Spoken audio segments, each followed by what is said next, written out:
On April 26, 1986, the worst nuclear disaster the world had ever seen took place.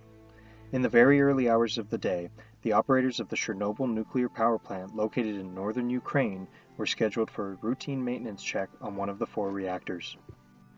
Due to inherently flawed design features of the RBMK reactor used, as well as dangerous decisions by the operators that went against safety regulations, vital controls of the reactor were lost. This created a power surge that caused the reactor to drastically overheat and reach dangerous unstable levels, and because of this, an explosion occurred in the reactor. The explosion blasted nuclear debris into the sky, blazed toxic flames, and released radioactive clouds into the atmosphere. The meltdown caused the nuclear chemicals in the reactor to be exposed to the open air and resulted in a fire that would last 10 days. For every hour the fire burned, the radiation levels were the equivalent of 2 atomic bombs.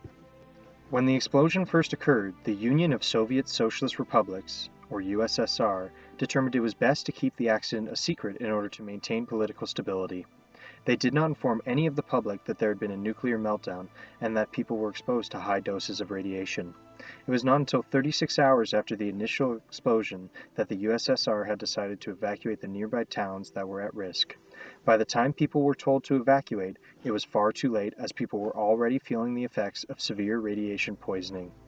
Over the next 20 days, toxic emissions from the reactor meltdown released into the atmosphere, and over that time, the USSR began evacuating 200,000 people from their homes.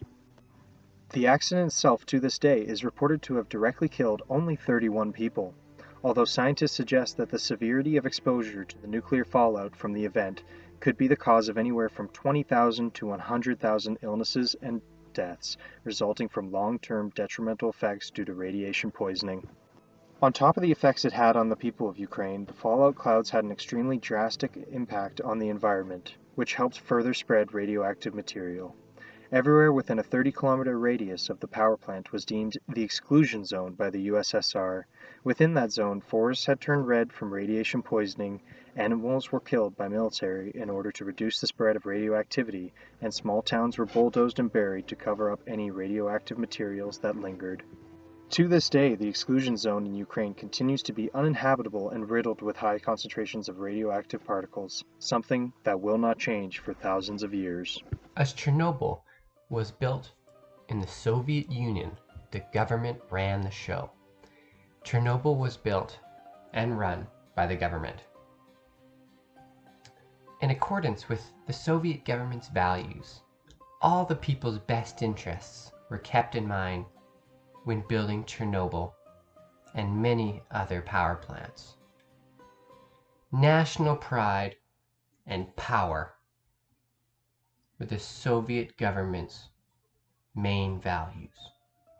When Chernobyl was built in 1970, it was one of the early power plants to have a RBMK reactor, the national reactor of the Soviet Union.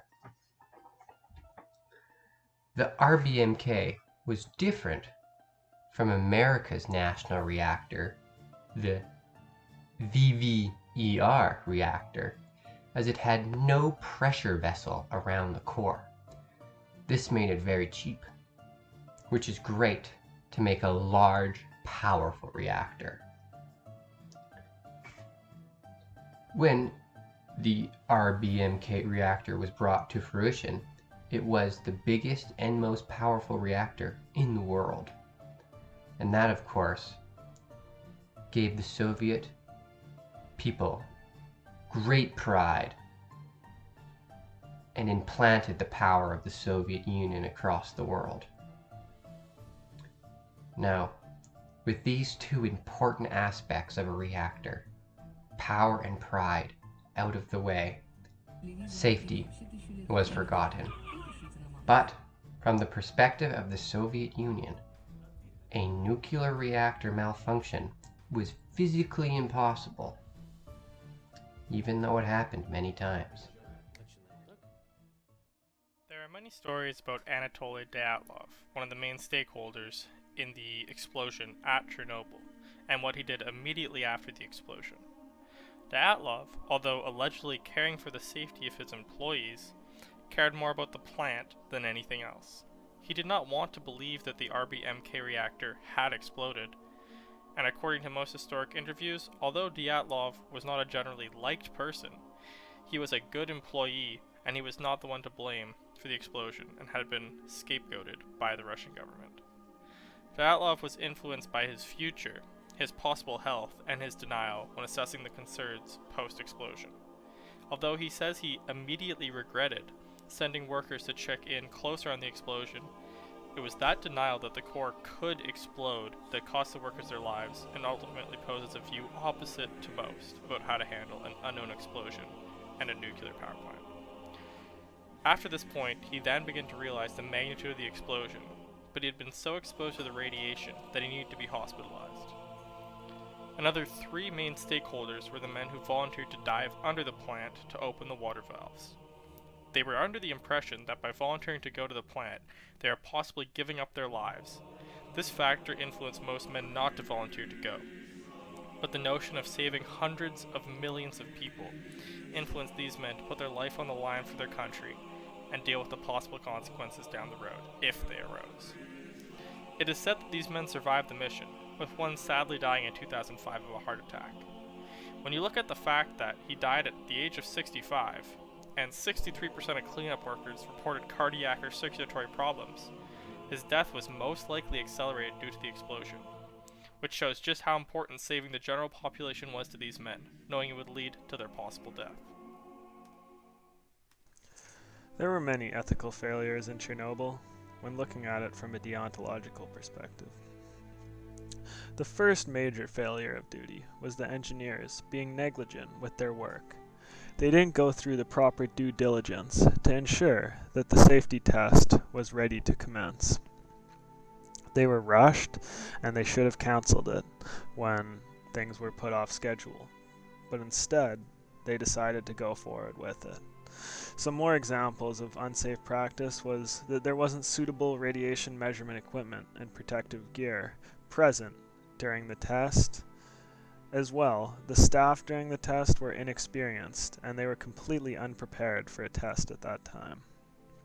The second major failure of duty was to the people of Chernobyl and the surrounding area by government and by other engineers.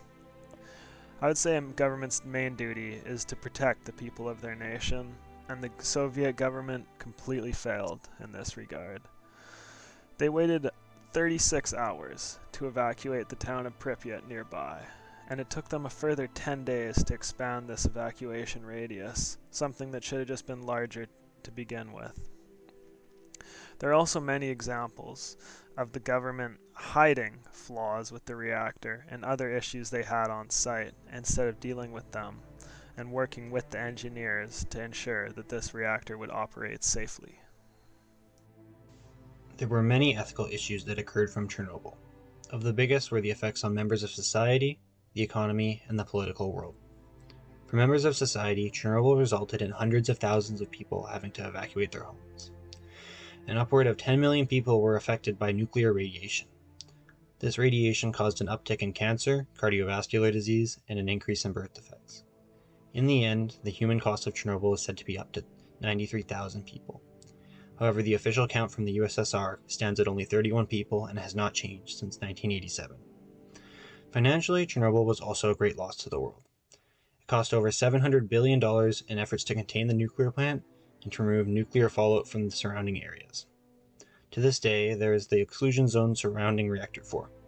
People were initially told that relocation from the area was to be temporary. Today, it is still forbidden to return. Currently, efforts to reduce Chernobyl's impact include the creation of a large sarcophagus surrounding the facility, called the New Safe Confinement, that is planned to last the next 100 years.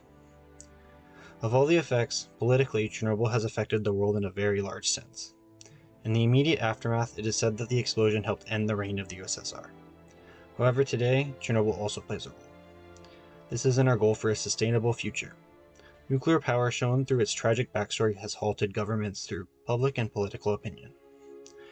As we look for sustainable energy, nuclear power is one of our best options, compared to intermittent power like wind or solar power.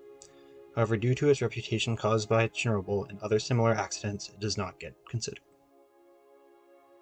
In the Engineer and Geoscientists of British Columbia's Code of Ethics, The primary tenet is to hold paramount the safety, health, and welfare of the public, including the protection of the environment and the promotion of health and safety in the workplace. The course of action taken after the Chernobyl disaster went directly against this critical stipulation, as the lies told to the public did not uphold their safety or health, and the results of the explosion were extremely harmful to the environment. As leaders of the Soviet Union tried to prevent information escaping to the world, it became evident that these actions were made in the interest of the Soviet Union's reputation, as opposed to the welfare of the public. A number of other tenets, such as 4, 7, 10, 12, and 13 of the Code of Ethics, were arguably broken as well by these actions. The decisions made and the actions taken in the aftermath of the Chernobyl disaster had astounding effects on the world. These ethical failures were detrimental to almost all stakeholders and affected society, economy, and politics greatly. Widespread sickness and death, distrust in the government, economic hardships, societal collapse, and environmental destruction ensued, which saw public fear of nuclear power remain high to this day. The disaster at Chernobyl nuclear power plant remains the worst nuclear disaster in history, and perhaps one of the worst ethical failures of all time.